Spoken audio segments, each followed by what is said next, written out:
Hey y'all, welcome back to another episode of Chats from the Blog Cabin. You know, the show where I virtually invite people into the blog cabin to chat about life. And today we're chatting all about old-fashioned values as well as writing Christian-based books. And Thomas, I thank you for coming on. I will have to really apologize. I do not have your books right with me. My 19-year-old absconded with them, and I don't know what she did with them, but she was reading them. So I apologize for not having them to show people. So welcome to the show, Thomas. That's okay. Thank you very much, Melissa. I'm grateful to be with you here today. So tell us a little bit about yourself before we get into talking about your books. Okay, sure. The question that every introvert hates, right? Tell me about yourself. Mm-hmm. So I grew up in the Midwest, in the Chicago area. I moved to 4 different states because of my job and work. I was up in Wisconsin for a little while, Minnesota, then ended up here in upstate New York, in Rochester. I spent the last 36 years in technology. I'm a systems architect. So I've worked in technology for a very long time, putting together systems. I've always had a creative kind of gene, I guess you might say. And so whether it be music or writing, I've always really liked the creative part. And so I started writing probably more of like fiction books back in about 2000, 2003, that time frame. And the books always had a morality to them. I always had, a deep morality into the books, and they were themed that way. But later on in life, with different life experiences and just as life went on, I started to get more into my faith and more the pursuit of God to find out, well, where does this morality come from? Why is it here? What does it all mean? It has to come from somewhere, right? So, and in that pursuit of that, I started writing more and more books on Christianity and a stronger faith-based. So you just said that later on in life, you got that really urge to learn more about the morality and Christian faith. What sparked it? Was there one incident that sparked it? Yes. In 2008, I had one of those, I guess you might call it a defining year. And in that year, if you recall, it was the year that the market had tanked because of the housing crisis. And so I had lost my job after 20 years in research and development. They just eliminated the entire research and development department. So I lost my job. And then if that wasn't bad enough, my brother had called me up and he said that he had melanoma cancer. Mm-hmm. And so then it worked out well because of that losing of my job, I was able to spend more time with my brother in the hospital going through his chemo treatments. So that was a blessing in disguise, actually. And at the same time, my sister, who had suffered from multiple sclerosis for about 25 years, she also took a turn for the worse, and she ended up in the hospital at the same time. And then how the year ended up is in September, my sister had passed away. And then 2 months later, my brother also passed away from the cancer. And then also, towards the end of that year, my wife, she has autoimmune diseases, and she had gotten her first one at the end of that year. And so it was just one of those years where it just crushed me completely. And I didn't create anything. I didn't write anything. I didn't do anything creative. In fact, I thought that I had lost my ability to just create that passion. It took me a while to really come back. It was probably 2 or 3 years before I started creating anything again. And it just seemed like I was just going through life, just breathing in and out, just surviving, not even really thinking all that much about really anything. Mm-hmm. It was really during that time where I had to figure things out for myself. Well, what about this faith that I came from a traditional Catholic family, so it was always part of the family. My parents sent me to Catholic schools. They sent me to church every Sunday. But it never clicked, and it never really made sense. And I was always one of these kids who asked a lot of questions, like why, why is that? Why do we do this? Why do we do that? Right? And I never really got some very good answers. And I don't know if it was just because I wasn't listening attentively enough, if I was just was miscuing, whatever it might be. I never received good answers. And so then after that year, that's when I really started pursuing and finding out for myself the answers to those whys that I had.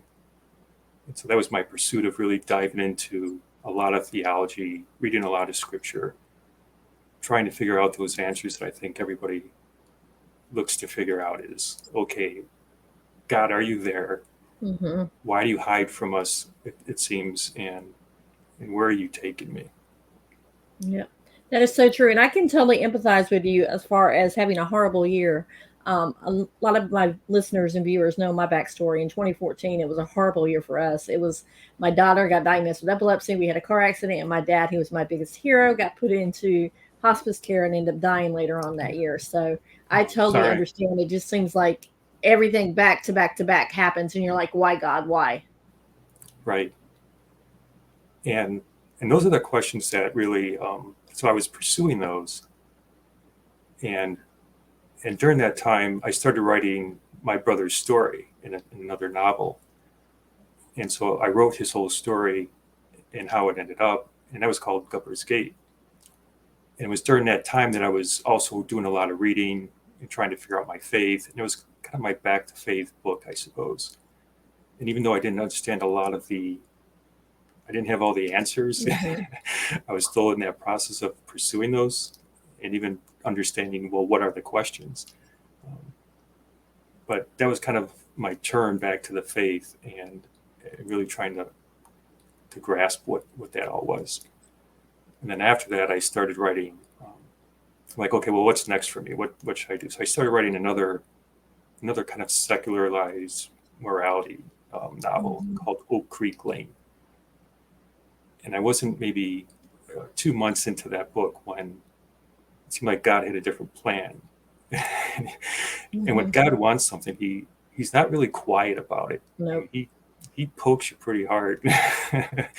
So yeah, I got these really strong inspirations to really say, okay, yeah, put that aside, and we're going to do something else. We're going to try something different this time. And so that's when Penury City came about. Okay, I want to talk about Penury City, but right now we'll take a brief commercial break and then we'll come right back. Sounds good. Homeschooling just got easier and deliciously fun. My new book, Dishing Up Devotions, 36 Faith-Building Activities for Homeschooling Families, is a delightful devotional the whole family will love. With encouragement for mom, fun family activities, conversation starters, and simple baking recipes. It's sure to feed your family's faith while building lasting memories in just minutes a week.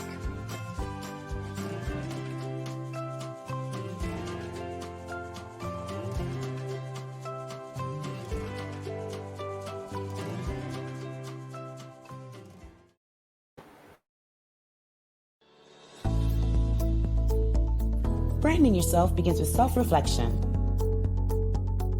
Taking stock of your strengths. Is there a particular talent that helps you shine?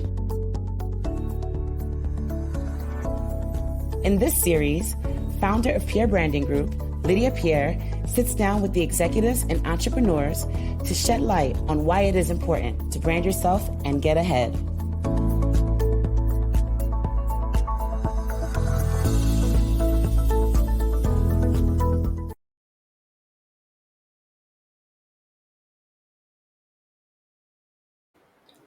And we are back talking with Thomas. We lost him for a minute, but he's back on. So, Sorry about that. Not a problem. Let's talk about your trilogy. When you first started writing Penury City, did you actually think that it was become a trilogy, or was it like, oh, I've got so much more in me, I've got to write more about this? Yeah, so the process that I typically use is, for some reason, I always know the beginning of the book and the ending of the book. And then from the beginning, I just write towards that end. And once I start to frame out the characters, they really just take a life on and they start writing themselves then afterwards. So I had no idea it was going to be a trilogy. Not at all.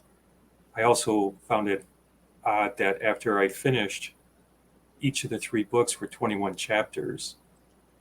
And I'm thinking, well, why 21? And then I was reading John, and it was 21 chapters. Like, well, maybe John's in there somewhere too. I don't know. But it was, I never had any idea how long it was going to be. It was more like I just start writing, and then wherever the inspiration leads, wherever God takes me, that's where I go. So let's talk about what exactly, for listeners and viewers that don't know about this book, tell us a brief synopsis of your books. Okay, sure. Penury City means extreme poverty. So the first book is really about pretty much modern man. The novel takes place in the year 2054. So it takes place in the future. And in the future, it's a very secularized society. We've taken God out of everything in our world today. He's out of the government. He's out of our judicial system. He's out of our schools, kind of out of our family planning, out of all aspects of life. We keep removing God. And so the first novel is really, what is it like living in a society without God? So that's the extreme poverty of living without God. What does that look like? So the first novel takes us through the extremes of what our earth, our society looks like living in such a world. And we follow these characters. Each of these characters comes from, there's one main character, Saul. And Saul is a doctor working for the government. And in the future, how it works is that the government has to approve any procreation. So if you want to have children, you have to submit a request to the government. And then they start to ask you some questions. You have to meet all these criteria and these tests and different things.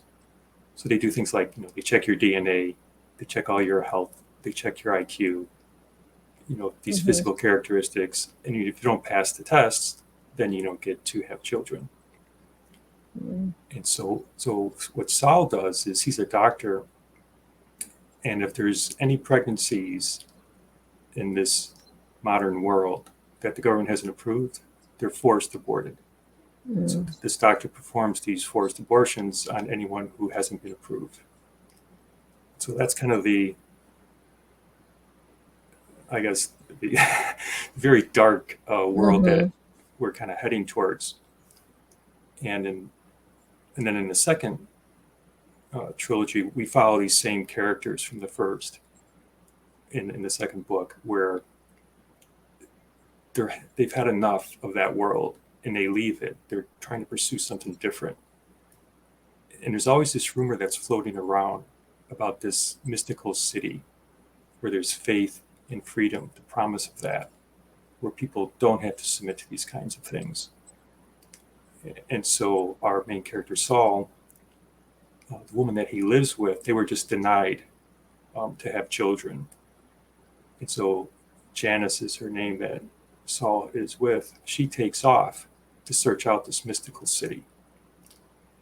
And Saul is so crushed by this because she's the only good thing that really is in his life. She's his anchor. And so when she leaves, he chases after her. And in the pursuit of that, he ends up meeting a person of faith along the road. And she starts to help him understand, the scripture and the salvation of humanity and the whole story. And though he's very skeptical, and he's a man of science and he's a learned man, he doesn't take it takes a lot of convincing before she's able to start to break through him. So that second book is really about when you come to know God. So it's the extreme poverty of you start to empty yourself out of all the things that are holding you back from really knowing God. And once you do that, and you have that extreme poverty, just, well, I've given all of myself up. Now God can start filling in that empty space with the good things that you need. So that's really the whole second book is really about the catechizing of Saul. And then the last book, the third novel, is, well, once you do that, once God starts filling in his promises and his goodness, then you start living in a divine life. And that's also an extreme poverty in a way, because you no longer care about what happens tomorrow. You know that God will just take care of things for you.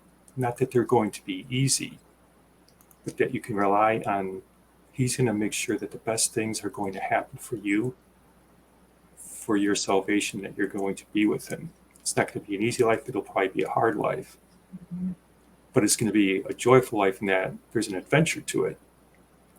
I mean, we're all called to go on this great adventure and missions. He created us perfect for the time that we're in today, with the talents and wherever we are today, to do some kind of mission for today.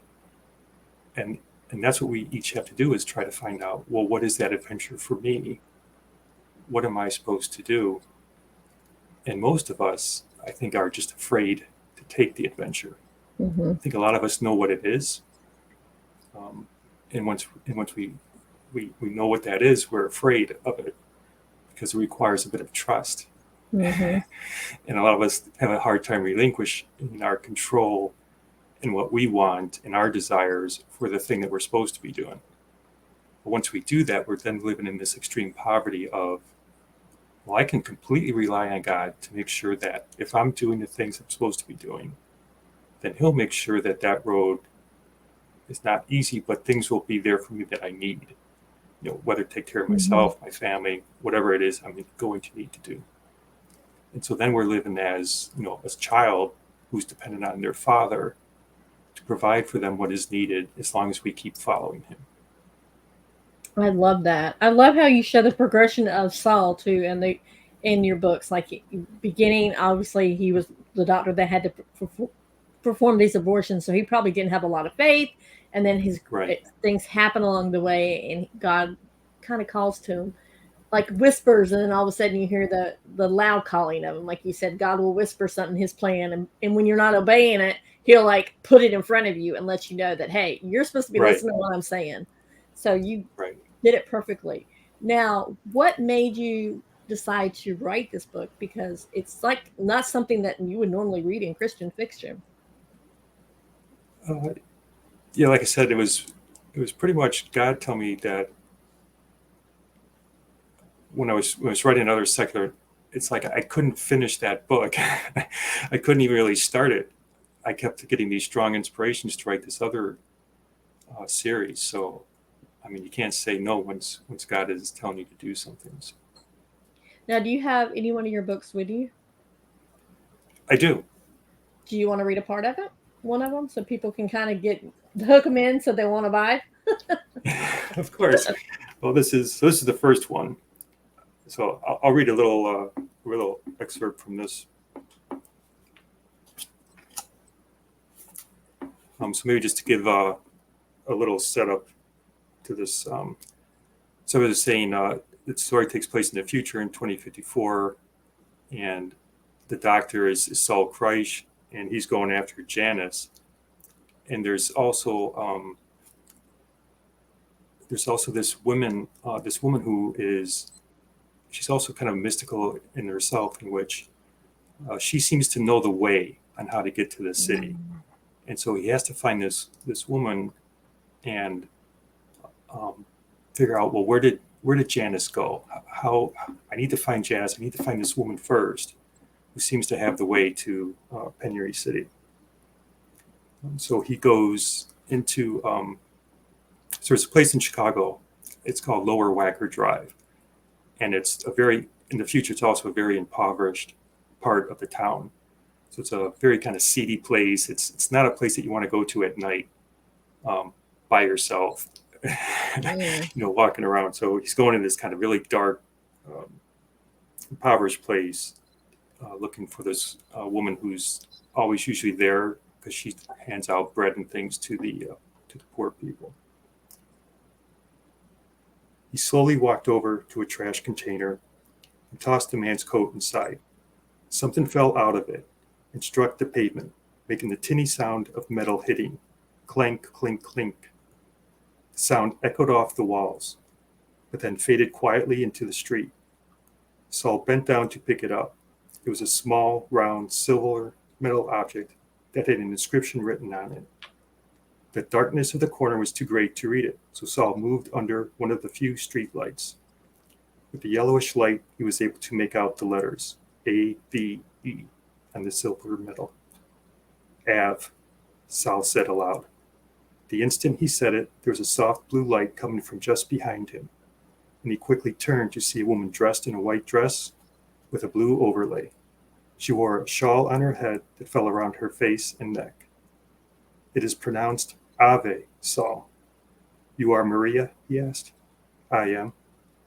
I want to go to the city to find my Janice. Should you find her, what then? I want to talk to her. I want to apologize for my behavior. I can give her your message. There is no need for you to go, Maria said, and started to turn away. No, please, wait. Please. Maria turned back around and looked directly into Saul's eyes. He felt her penetrating stare deep inside of his body, almost as if it were cutting into his very heart. You ask something more of me? What could someone who has thought so little of infant life possibly have to say to the mother of man? Saul had never felt so uncomfortable in all his life. It was a feeling of fear, of deep sorrow, and utter embarrassment, in which all of his insides were going to implode upon themselves, and he would simply cease to exist. Everything appeared to him as dark as night, and there was a cold emptiness in his heart. However, upon searching through all of the shadow and fear, he found there was still a shimmer of light, and with that very small portion of hope came a shred of courage. Wow. Wow. I love that how you ended it.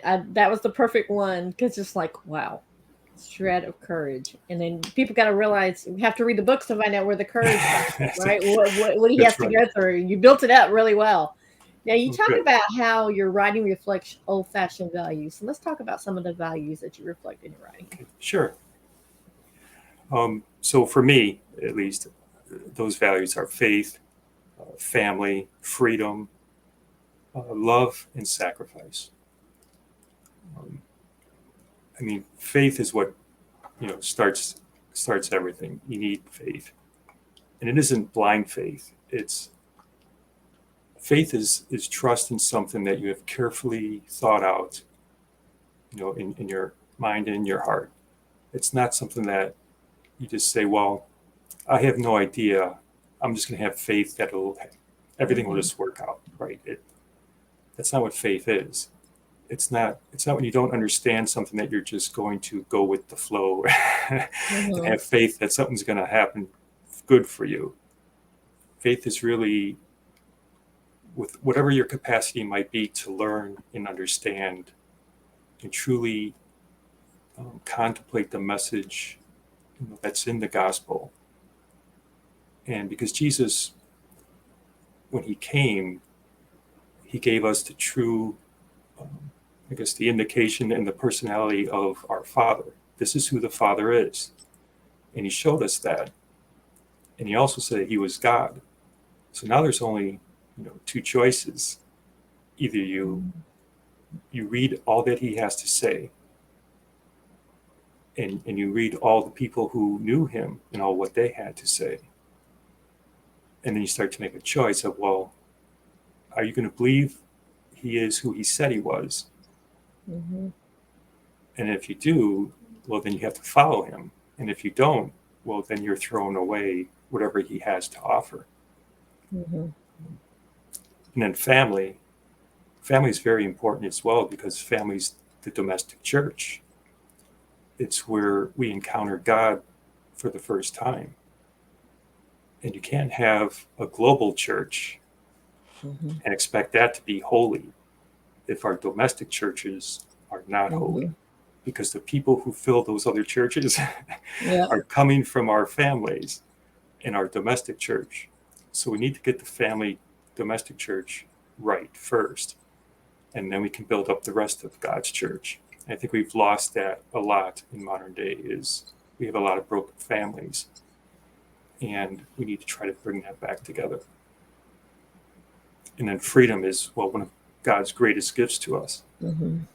Is he could have made us just kind of little puppets, he could have string, and it would have been a whole lot better, because he would have been making all the decisions and the world would have been a great place. But you can't have true love without having true freedom, because it has to be a choice.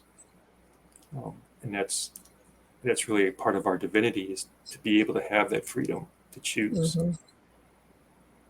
And then love, it's funny because love is one of those words that everybody likes to throw around, Mm-hmm.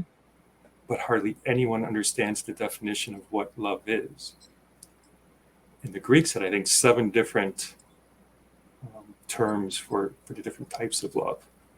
There's storge for family. There was eros for the romantic love, like between spouses.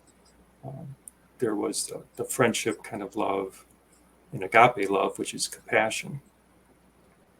But really, even those, they don't give you a good definition of, well, what is love exactly?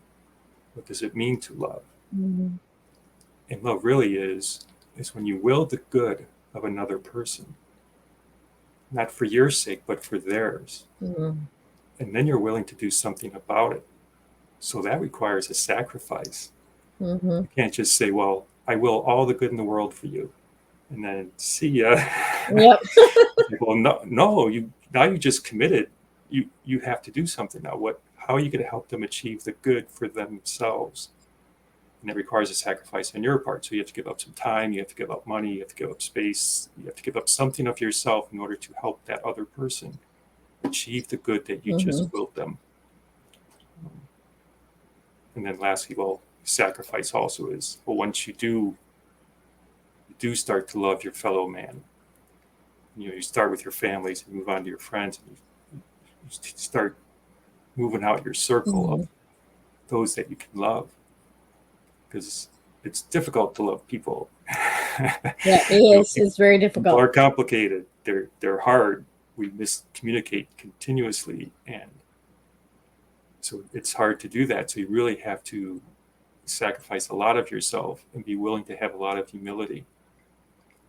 And when you've gotten there, when you can even love your enemies, you can will their good. And even when they're doing all kinds of tormenting things to you, you could still will their good. And you could try to do something about that. And that's how you know that it is true love and not any kind of selfish love. Yeah, I love that. Now, in that same thread, why did you decide to create your own publishing company? Was because you had more control, you had more free will to do what you want? Like, is that part of your values, your old-fashioned values, your being able to put out what you want? Well, not just, I don't like mistakes. And I found that when you go with traditional publishers or just other different publishing companies, there's always a cost to putting another edition out there. And you can't always get it right the first time, or even the second, third, or fourth time. Sometimes as you're reading through the book and you're like, oh, that was a mistake. I used the wrong word. It's whatever. And they would say, well, that's okay. The readers probably won't notice. It doesn't affect the context of what you're saying. So it's not a big deal. And they wouldn't let you correct it. Well, that drove me crazy. So that was one aspect. The other aspect is they control all the marketing. And so sometimes they don't put your message or your book in a light that you might have put it in. They might use, just to try to get more sales, the message won't be what you would want it to be. So that's the other reason, is I can control the marketing message. I can be truthful in what it is and what it isn't. And I don't have to rely on people maybe misrepresenting what it is. Because obviously with faith-based books, that's a mouthful. You don't want it misrepresented at all, because you don't want people to get the wrong idea about faith at all. Right, exactly. So your publishing company, how hard was it to set it up? It's you learn a lot. So I've had it since 2006, but really haven't, because I always worked full time in Mhm. And I had a full-time job, so it was always just this little side thing that I did. But lately I've been working more because I'm heading towards retirement. Mhm. And now I can dedicate more time to this. And so now I've started actually throwing some more dollars at the publishing company, doing things more, I guess, the right way, getting more people involved to help me do things the right way. I have limitations. There's only so much I Mhm. can learn. So I need a lot of help to in Yep. all the areas where I'm lacking. Now, are you just going to stay publishing your own books? Or are you going to branch out and publish other authors' books as well? Uh, wherever the Lord, takes me, there's always that idea of, well, I can help other authors who are in the same boat as I was. Mm-hmm. But that also, it gets hard because then that means you have to read other people's work Mm-hmm. and then start making judgment calls on other people's work on, well, does this fit the message that I want to convey with the publishing company that I have set up? And that's always hard to do because Mm-hmm. you want to give everyone opportunities to get their work published as well, because I think all work has value. But there's always that line of, well, just because it has value, it doesn't mean that they're following the rules. Yes. It's that whole inclusion principle, right? It's like, well, the church welcomes everybody into the church, but the church isn't going to change its rules Mm-hmm. because you don't want to adhere to them.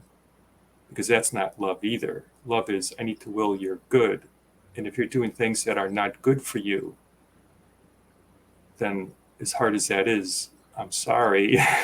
Yes. But until you can, it's like people who like alcoholism.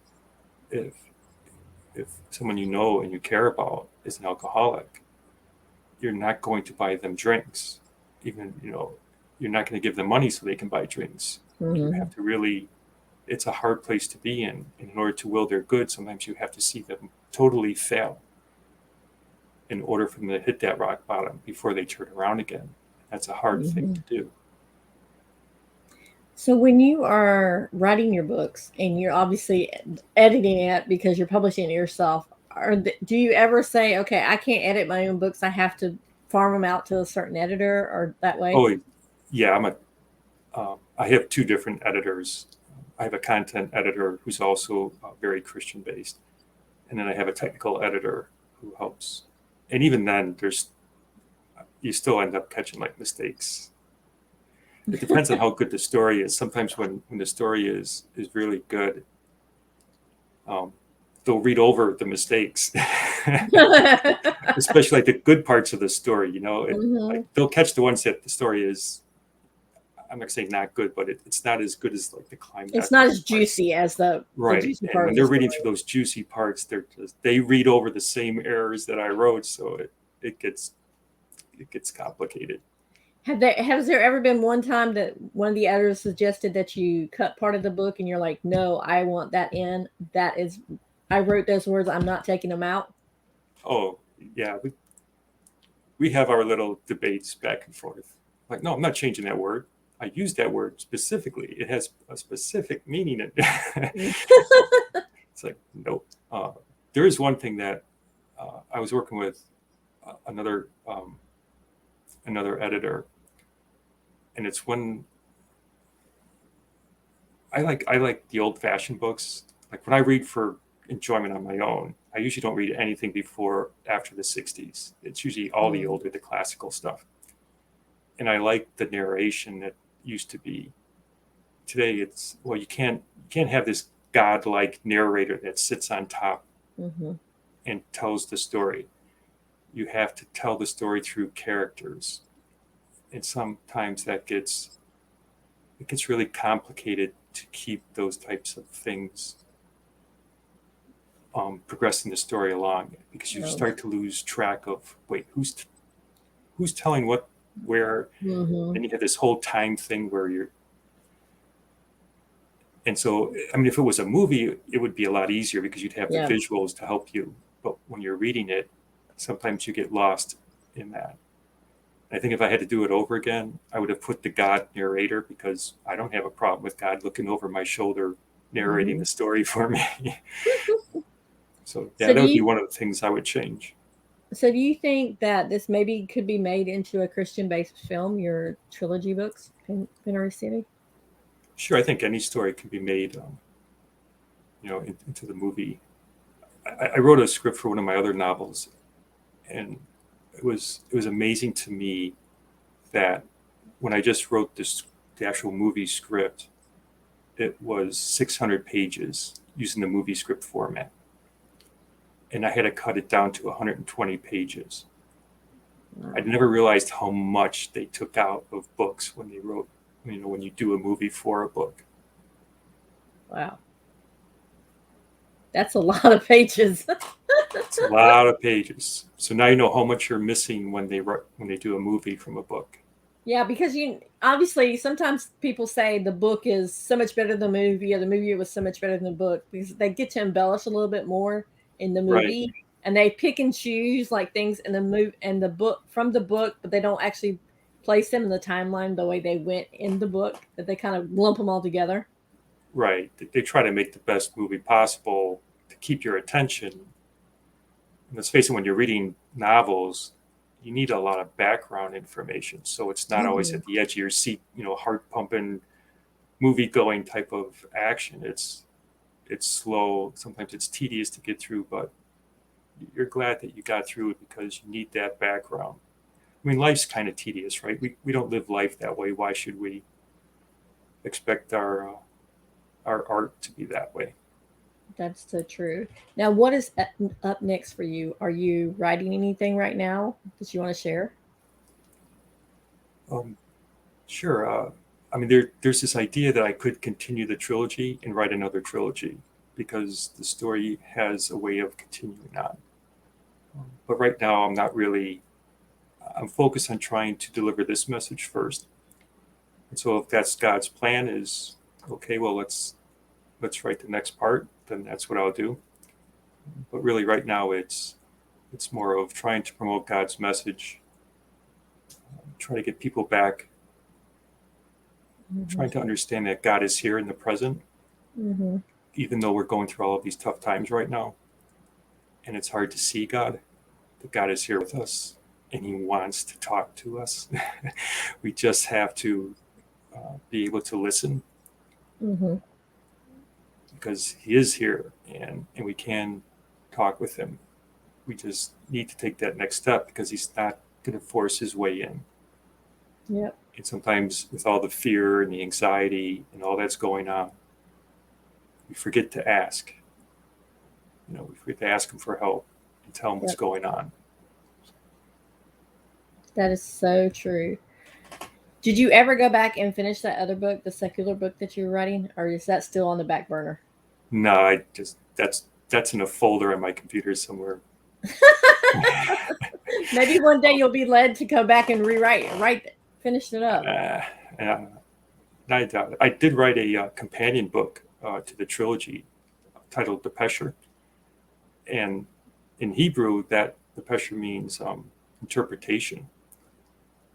And so what it does is it has a lot of the rationale behind why I wrote the book and why I wrote different parts of the book. It has a lot of more deeper theology concepts that are in the book. Because while I was writing it, I was reading a lot of scripture and reading a lot of theology books. It's kind of written like how the Bible's written. You can read it for just the story itself on that top layer, or you can drill down into multiple layers. And there's a lot of really great theological concepts within those layers. And what was the odd part about some of that was that as I was writing it, I didn't realize that's what was happening. And it wasn't until I went back and started doing these editing things, editing the book, and I was reading it, and I'm like, wait a minute, I didn't even know this concept until way later. So how did this even get in here like that? So that's how I knew, well, I was kind of just the pencil and God was doing the writing. Right.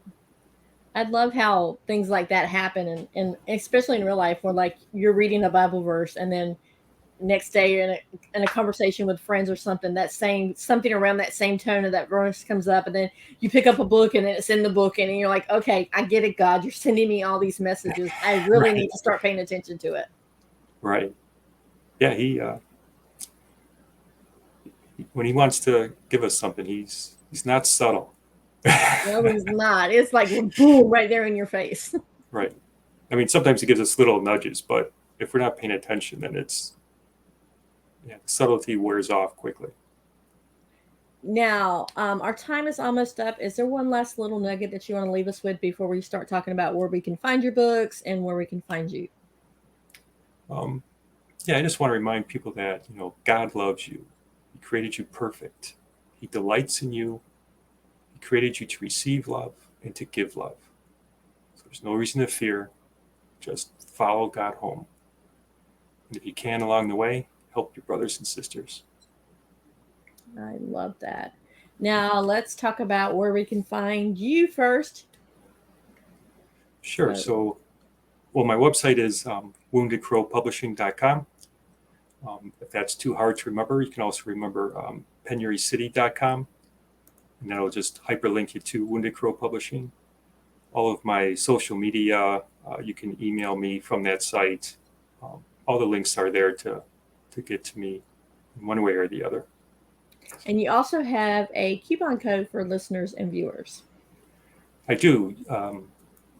You can put in the code, and you get 20% off the bundles.